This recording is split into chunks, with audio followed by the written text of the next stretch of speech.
Gast $12,000 para reunir mi familia en mi graduación de medicina, pero me cambiaron por un crucero y Burlaron por mensaje.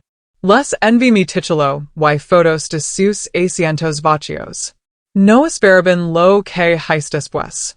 El precio de la indiferencia. La historia de Adam. Mi nombre es Adam. Tengo 28 años y el mes pasado me gradué de la facultad de medicina con honores. Debería haber mi sentido en la cima del mundo, con mi toga y barit, el diploma en mano. Sin embargo, al mirar los asientos VIP que había reservado para mi familia, doce sillas calcadas con tarjetas doradas, no six más que vacío. Ninguno de ellos apareció. En mi madre, en mi padrastro, en mi hermana pequeña, en siquiera mi tía Kathy, quien había jurado que no ese lo perdería por nada. Irónico, porque ese nada resultó ser un crucero por el Caribe. Permitan retroceder. No crecí en un hogar que celebrara el éxito académico. Si llegaba a casa con notas perfectas, la actitud era que me esforzaba demasiado, o hacía sentir inferiores a los demás. Mi madre solía decir, a nadie le gustan los presumidos, Adam. Oh, ahora te crees mejor que nosotros, señor Sabelo todo. Cuando hablaba de convertirme en médico, no era solo ella. Mi padrastro, Gary, quien se enorgullecía de ser el más ruidoso en cualquier habitación con menos que decir, bromeaba. No confío en ningún hombre que no pueda cambiar su propio acit. La medicina, para él, era cosa de libros, y eso era para quienes no podían lidiar con el mundo real. Pero a mí no me importaba. Era turco, y estudié como si mi vida dependiera de ello. Cuando entré a la facultad de medicina con una beca, no esperaba un file, pero sí cree que, quizás, estarían orgullosos. En cambio, mi madre me preguntó por qué no me había hecho enfermero, como la hija de su amiga, y es más corto y sigus usando uniformes. Aun así, lo intent. A lo largo de los años, seguí invitándolos a mis hitos. La ceremonia del juramento, el día de la asignación de prácticas, las entrevistas de residencia. Siempre era lo mismo. Los vuelos son demasiado caros. Tenemos muchas cosas esta semana. O ya sabes lo que Gary piensa de las grandes ciudades. Después de un tiempo, dejé de insistir. Solo enviaba actualizaciones por el chat familiar, generalmente recibidas con un silencio sepulcral o un pulgar arriba ocasional de mi hermana, la única que no parecía completamente hastiada. La graduación, sin embargo, se suponía que sería diferente. No se trataba solo de mí. Era la culminación de 8 años de esfuerzo implacable. Trabaj en turnos nocturnos, estudié durante las festividades, perdí cumpleaños y funerals. Dormí en mi coche más veces de las que quisiera admitir porque no podía pagar el alquiler y la gasolina. Así que, cuando recibí la oferta de residencia en un hospital de prestigio y me enteré de que daría un discurso en la ceremonia, decidí apostarlo todo. Invertí $12,000 de mis ahorros para pagar los vuelos en primera clase a mi madre y a Gary, una suite de hotel cerca del campus con vista al lago, cenas de lujo y programas personalizados con sus nombres como invitados de honor. Incluso contraté a un florista para que hiciera arreglos con los colores favoritos de mi madre. La imaginaba emocionarse al ver mi nombre en el programa, diciéndome que estaba orgullosa, quizás por primera vez en mi vida adulta. El día antes de la ceremonia, llamé para confirmar sus vuelos. No hubo respuesta. Envié mensajes de texto, nada. Y esa noche, mientras repasaba mi discurso por enésima vez, mi teléfono se iluminó. Primero llegó un mensaje de mi madre. Adam, no vamos a ir ver ser médico suena doloroso. Hemos reservado un crucero. Disfruta tu momento falso. Luego, uno de mi tía Kathy, la mujer que una vez me dijo que yo era como un hijo para ella. Preferimos estar en un lugar que valga la pena celebrar. Y sabes lo aburridas que son esas cosas. En hay una disculpa en hay una pizca de duda. Solo eso. Mi quid mirando la pantalla tanto tiempo que la luz empezó a quemarme los ojos. No lor, no grite, no tire el teléfono. Simplemente mi quid senadu. Parpadeando ante sus palabras, sintiendo como algo dentro de mí se rompía silenciosamente. A la mañana siguiente, di mi discurso en el escenario. La gente aplaudió, sonre, pero todo el tiempo mis ojos seguían desviándose hacia esos asientos de primera fila, esas hermosas sillas forradas de terciopelo con los nombres de personas que claramente no pensaron que valiera la pena el viaje. Personas que habían pasado toda mi vida intentando impeconocerme. Esa misma noche, después de la cena de postgrado y las fotos, después de estracar manos, formar programas y abrazar amigos y profesores cuyo apoyo significó más de lo que sabían, entre mi suite, ser la puerta y finalmente me permití sentirlo. No solo el dolor, sino la traición, la humiliación, la punzada de saber que les había entregado este momento increíble en bandeja de plata y ellos lo habían arrojado al océano. No respondí a los mensajes de texto. No devolví la llamada cuando mi madre dio un despreocupado mensaje de voz 2 días después, diciendo, espero que te haya ido bien, envía fotos si puedes. En cambio, tomé dos decisiones. Primero, pedí a la universidad que imprimiera una segunda copia ceremonial de mi diploma. Compré un elegante marco negro, lo envolví en papel dorado y lo envié a la dirección de mi madre junto con una foto de 8 by 10 de esos 12 asientos vacíos, perfectamente alineados bajo un letrero que decía, reservado para la familia del Dr. Adam R. Y segundo, hice un cambio más, algo que ninguno de ellos viera venir. 3 horas después de que ese poquito aterrizara en casa de mi madre, mi teléfono empezó a vibrar sin parar. Llamadas, mensajes de texto, mensajes de voz. Uno de Gary simplemente decía, estás siendo dramático, chico. Otro de mi hermana decía, esto es más que mezquino. Pero fue el mensaje de voz de mi madre, en el que solazaba tan fuerte que sus palabras salían entrecortadas, lo que me hizo detenerme. Dijo, por favor, no sabía que te deliria así. Pense que sabías que estábamos bromeando. Por favor, llámame, por favor. No escuché el mensaje completo, me detuve la mitad, justo donde dijo, no pensemos que importaría tanto. Esa frase, tan ignorante, tan dolorosamente despectiva, me dijo todo lo que necesitaba saber. Todavía no lo entendían. Nunca lo habían hecho. Así que no le devolví la llamada. No les respondí a ninguno. En cambio, apagué el teléfono y me senté en silencio en la mesa de mi cocina, hollando la foto impresa que había tomado justo antes de la ceremonia. 12 sillas vacías en una fila perfecta, sus nombres han pegados al respaldo como un chiste. Fue entonces cuando abrí mi laptop, inicié sesión en mi cuenta bancaria y comencé a hacer cambios. Un legado rubicado verán, parte la razón por la que pude permitirme volar a todos ellos en primera clase así debía a una modesta herencia que recibí de mi abuela. Felicio cuando estaba en mi segundo año de medicina. No era rica, en hay mucho menos, pero me dio $60,000 en una cuenta conjunta a la que asignario mi nombre cuando cumplí 18 años. Siempre me decía, no malgastes esto en facturas o tonterías. Úsalo cuando sea el momento adecuado para hacer algo que importe. Y así lo había hecho. Durante los últimos 2 años, la había usado con moderación. Una pequeña parte cubrió parte de mi alquiler durante mi primera rotación en el hospital. Otra parte se destinó a vuelos para entrevistas. Pero la mayor parte la ahorró con la intención de algo importante, algo que pudiera construir. Había empezado a sonar con abrir una pequeña clínica en áreas desatendidas, tal vez rotando semanas en barrios de bajos ingresos. No era mucho, pero los cimientos estaban allí.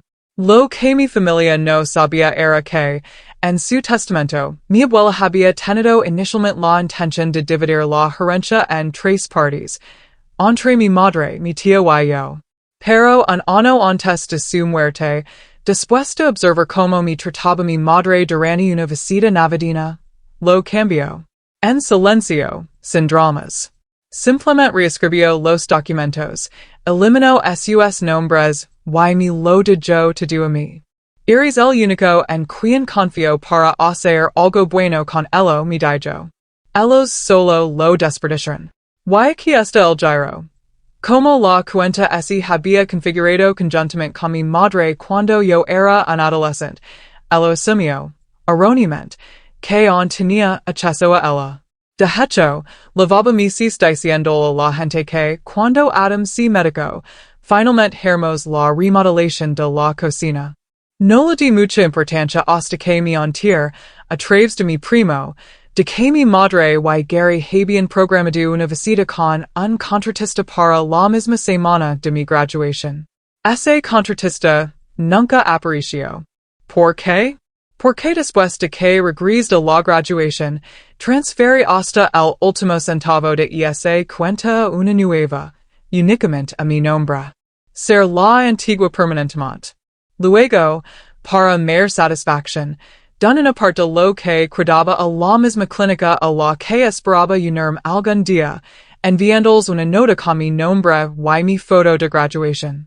Pensé que, así no podía lograr que mi familia celebrara mi éxito, al menos usaría las consecuencias para ayudar a alguien más que necesitara una victoria. No tardaron en volver a sonar las llamadas. Esta vez no solo estaban tristes, estaban furiosos, realmente enfadados. Gary fue el primero en llamarme, gritando. Esa era la cuenta de tu madre. Su nombre ha estado en ella desde que eras un niño. Ese dinero estaba destinado a la familia. En I secure mi mute. Tienes razón, dije. Estaba destinado a la familia. Pero supongo que decidiste que un crucero era más importante que el miembro de la familia que lo hizo posible. Click. Luego vino mi tía Kathy. Dejó un mensaje de voz, su voz aguda por la incredulidad. ¿Tienes idea de lo que has hecho? Tu madre está deshecha. No pensemos. Esa era la parte que todos repetían. No pensemos, no pensemos, no pensemos. Exacto, no pensaron. No pensaron en lo que significaba estar solo en el hito más grande de mi vida. No pensaron en lo que significaba invertir miles en hacer un momento especial solo para que asirieran de ello como si yo fuera un niño llegando a disfrazarse. No pensaron en los años que pasé ganándomelo, en el orgullo que debería haber sentido, en el niño que había en mi que on quería escuchar a alguien decir, estamos orgullosos de ti. En cambio, escuch silencio, seguido de burlas, seguido de decepción envuelta en derecho. Así que no me sentí culpable por cerrar la puerta. No me arrepentí de enviar ese diploma y la foto de sus asientos. Y ciertamente no me arrepentí de lo que hice después. Porque lo tercero que hice, lo último, fue cambiar el beneficiario de todas mis cuentas, documentos legales y médicos, contactos de emergencia. Todo. Nombre a otra persona. Mi mejor amigo, Marcus, quien se cuidaba conmigo en las noches de exámenes y me hacía simulacros de entrevistas en sus días libres, quien voló por todo el país. Compró su propio traje y se presentó a la graduación con un cartel que decía, orgulloso de mi hermano, Dr. Adam R. Lo invité a cenar la noche después de la ceremonia, y lo entregué un sobresalado. Dentro había una copia de los documentos legales. El parpadeó. ¿Qué es esto? Preguntó. Sonreí. Soy yo eligiendo a mi verdadera familia. No dijo nada. Solo ese cuedo senado en silencio, sosteniendo el sobre, con los ojos un poco rojos. Mientras tanto, mi madre seguía llamando. De yo un último mensaje de voz, la voz quebrada, enojada y triste la vez. ¿Crees que el dinero te hace mejor que nosotros? ¿Crees que tu titulito borra tus races? Seguimos siendo tu familia, Adam. No importa lo lejos que huyas. Pero ella estaba equivocada. La familia no es sangre. No es quien te cría. Es quien te apoya cuando no tienes nada. Es quien aplaude más fuerte cuando finalmente tienes algo que mostrar. Y, sobre todo, es quien no desaparece cuando el foco se posa en ti. Ellos desaparecieron. Así que seguí adelante. Un nuevo capítulo. Una vieja visita era un jueves por la noche, 2 semanas después de la graduación, cuando escuché el golpe en la puerta. Acababa de llegar casa de una reunión de orientación de residencia. Todavía lavaba mi bata blanca, el estetoscopio colgando del cuello como una declaración que ya no necesitaba hacer. Mi apartamento estaba tranquilo, cálido con el olor de la comida para lavar que acababa de desempacar, y por primera vez en lo que parecieron meses, realmente esperaba una noche tranquila solas. Luego vino el golpe. No fuerte, no desesperado, solo seguro, como si quien estuviera al otro lado asumiera que tenía derecho a estar allí. Abrí la puerta a medias. Y allí estaba ella. Mi madre. Su cabello estaba revuelto. Sus mejillas rojas por el viento o la aire, probablemente ambas. Detrás de ella, parado incómodamente en el relano, estaba Gary, con los brazos cruzados, los ojos escudriñando el pasillo como si esperara que la seguridad saltara en cualquier momento. Se me revolvió el estómago, pero no me moví. No dije nada. Mi madre parpadeó y por un momento fue como si no me reconociera. Tal vez fue la bata, el silencio o el hecho de que no abrí inmediatamente la puerta por completo, como solía hacer cuando todavía intentaba ganar una pizca de su aprobación. Se aclaró la garganta. Adam, ¿podemos pasar? Incline la cabeza. ¿Para qué? Pareció sorprendida, como si la pregunta misma fuera ofensiva. ¿Por qué necesitamos hablar en privado, cara a cara? De un paso hacia la entrada, bloqueándola por completo. Podríamos haber hecho eso hace 2 semanas en la graduación. Gary resopló. Vamos, hombre. ¿Sigues con eso? No es como si no te hubiéramos felicitado. No, dije con calma.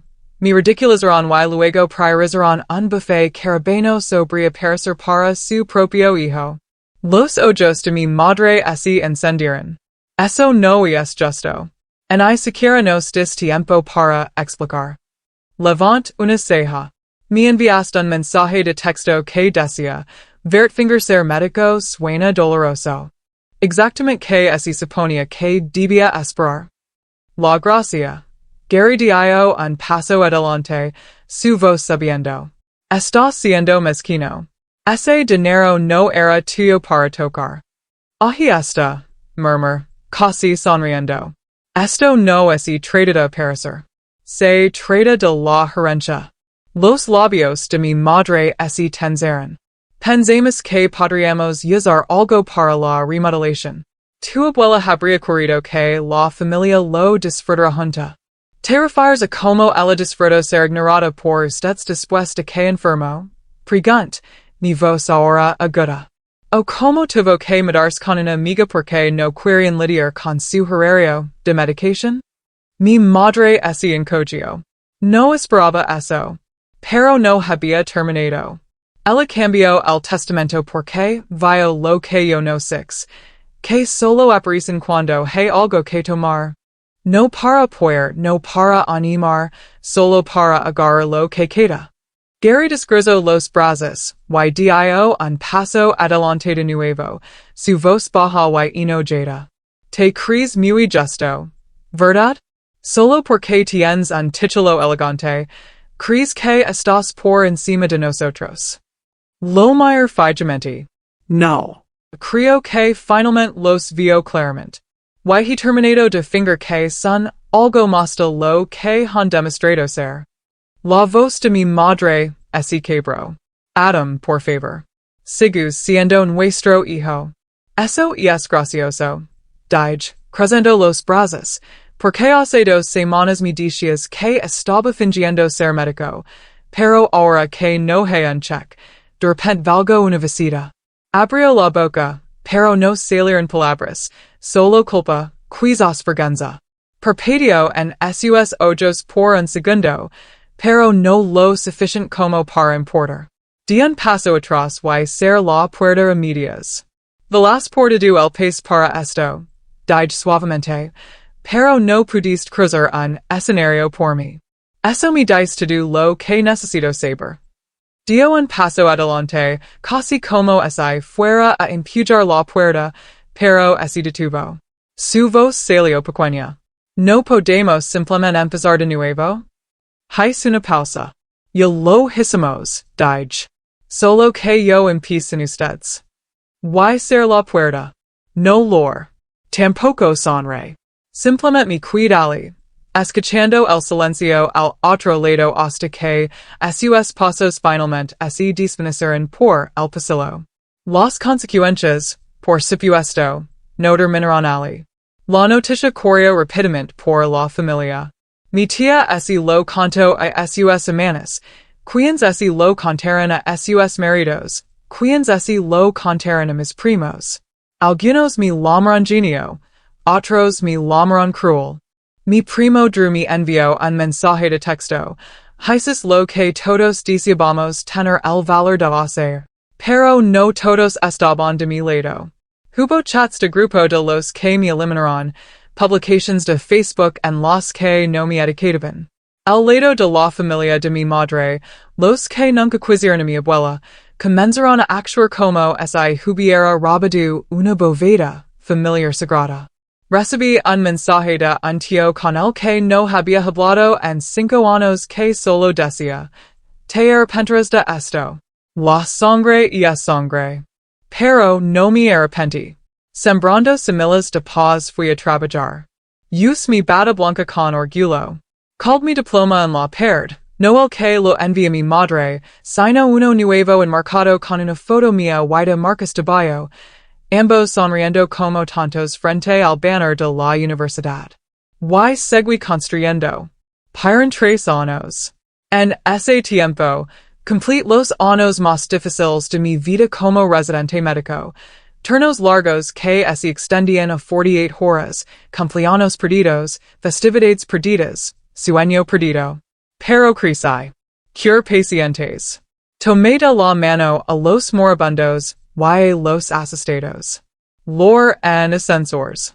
Miré en las salas de descanso a las 3 a.m. vi cosas que no puedo dever y me convertí en médico, no solo de título, sino de espíritu. El tipo de médico que no se admira, que se mantiene firme, que escucha antes de hablar y que habla con intención cuando lo hace. Mientras mi vida profesional crecía, también lo hacía otra cosa, y esa pequeña idea que había planeado después de la graduación. La clínica. Ya no era solo una idea. Con la ayuda de Marcos y algunos donantes generosos que conocí durante la residencia, abrí una pequeña clínica comunitaria en el borde de un barrio desatendido de la ciudad. No era la motiva. Un piso, 5 habitaciones, 2 médicos, una enfermera y una mesa de voluntariado. Pero era en nuestra. Un lugar donde nadie preguntaba primero si tenías seguro, un lugar donde manteníamos las luces encendidas hasta tarde porque la gente no dejaba de enfermarse después de las 5 p.m. La nombre en honor a mi abuela, el centro de bienestar Evelinar. Su foto colgaba en el vestibulo y cada día que entraba, me sentía regado. Rara vez pensaba en mi familia. En I siquiera era evitación, era simplemente paz.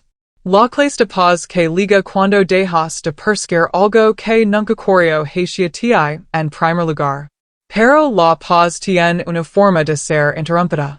Era a finales de octubre cuando llegó el correo electrónico.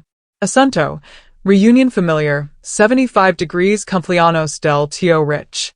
El mensaje fue enviado a una larga lista de destinatarios, pero aún así comenzaba con una alegre hola a todos, espero que estén muy bien. Estamos organizando algo especial para el 75 degrees de tío Rich, una fiesta en el patio trasero estilo potluck, ya saben cómo es. Casi lo elemento inmediato, pero luego note algo al final, casi como una postada. Pidi Adam, todos realmente esperamos que vengas. Ha pasado demasiado tiempo. Tu madre dijo que te extraña. No estaba firmado por mi madre, lo firmaba mi prima Olivia, la diplomática de la familia. No respondí. 2 días después, una carta escrita a mano apareció en la clínica. Sin remitente, con una caligrafía impecable que no había visto en años. Adam, sé que soy la última persona de la que quieres saber, y tal vez no merezco pedir nada, pero si puedes encontrar en tu corazón venir, te lo agradecería. No para hablar del pasado, no para discutir, solo para verte. Solo para ver mi hijo de nuevo. He cambiado lo juro. Sé que es tarde, pero sigo siendo tu madre. Con amor, mamá. Sabreo amor 2 veces. Mi quid mirando y esa palabra durante mucho tiempo. Luego, doble la carta, la volví a mirar en el sobre y la guard en un cajón que no había abierto en más de un año, el mismo donde guardaba la foto de las sillas vacías de la graduación. No mirar la foto, simplemente cerrar el cajón de nuevo. Y fui. No sé del todo por qué. Curiosidad quizás? O un deseo de ser finalmente no puerta correctamente, no de golpearla, no de asegurarla con un cerrojo, solo de cerrarla? La reunión fue en un salón alquilado, globos, catering barato, manteles de plástico. Exactamente el tipo de cosa que mi familia amaba. El estacionamiento ya estaba lleno cuando llegué. Salí de mi coche con una camisa abotonada impecable y pantalones de vestir y sentí el frío viento otoñal. Dentro, era ruidoso. Niños corriendo, gente riendo. El DJ estaba tocando una lista de éxitos antiguos demasiado ruidosa y alguien ya había derramado punch en la mesa de regalos. En el momento en que entré, todas las cabezas se giraron.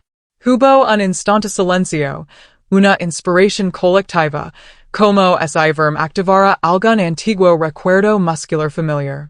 Alguien susurró, "Yes, Adam?"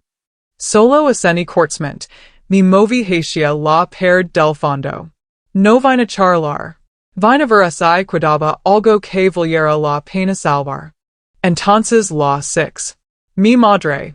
Parecía mer, más suave en los sports, menos arreglada de lo que la recordaba. Su cabello estaba salpicado de plata y lavaba un cardigan azul pálido sobre un vestido que no le cuidaba del todo bien. Sus ojos se fijaron en los míos como si temiera que pudiera desvanecerme. Adam, exhaló. Hola, dije. Ella dio un paso adelante. ¿Viniste? Sí, vine. Las lágrimas brotaron al instante, como si las hubiera contenido durante 3 años. Yo no sabía si siquiera abrirías la carta. Esperé una disculpa, una asunción de responsabilidad, algo más que culpa. En cambio, me tendió la mano. Te he extrañado mucho. Me apartó suavemente. Perdís la oportunidad de aparecer cuando importaba. Ella se encogió. No estoy aquí para discutir a nadie. Solo quería que me vieras. No por despecho, solo para que sepas que estoy bien sin tu apoyo, sin el dinero que esperabas, sin ninguna de las cosas para las que Christ que te necesitaba. Una pausa. Bajo los ojos. Me lo merezco. Sí, dije simplemente, te lo mereces. Luego lo entregué un pequeño sobre. Dentro había un folleto doblado del Centro de Bienestar Evelyn R. con una nota escrita a mano que decía, por si alguna vez quieres entender lo que he estado construyendo y por qué dejé de esperar que estuvieras orgullosa de mí. Lo tomo con manos temblorosas. No me demor. Me quid el tiempo suficiente para saludar al tío Rich, el tiempo suficiente para demostrar que no me escondía, que había echado raíces en ellos, que había construido algo a partir del mismo silencio, and el que me dejaran. Mientras caminaba de regreso a mi coche, alguien me llamó por detrás. Era Marcus. No lo invite, simplemente aparicio. Dijo que supuso que no debería enfrentarlo solo. Levanto un café de nuestro lugar favorito y dijo, pense que querías una bebida de salida. Miré por primera vez ese día. Vamos, dije. Tengo trabajo en la clínica por la mañana. Mientras nos alejamos, miré por el espejo retrovisor una última vez. Mi madre estaba en la entrada del salón, con el folleto apretado contra su pecho, los ojos fijos en el coche mientras desaparecía por la carretera. Ella no saludó. Yo tampoco. Porque algunos finales no necesitan un cierre. Solo necesitan paz. Y yo, finalmente, tenía la mía.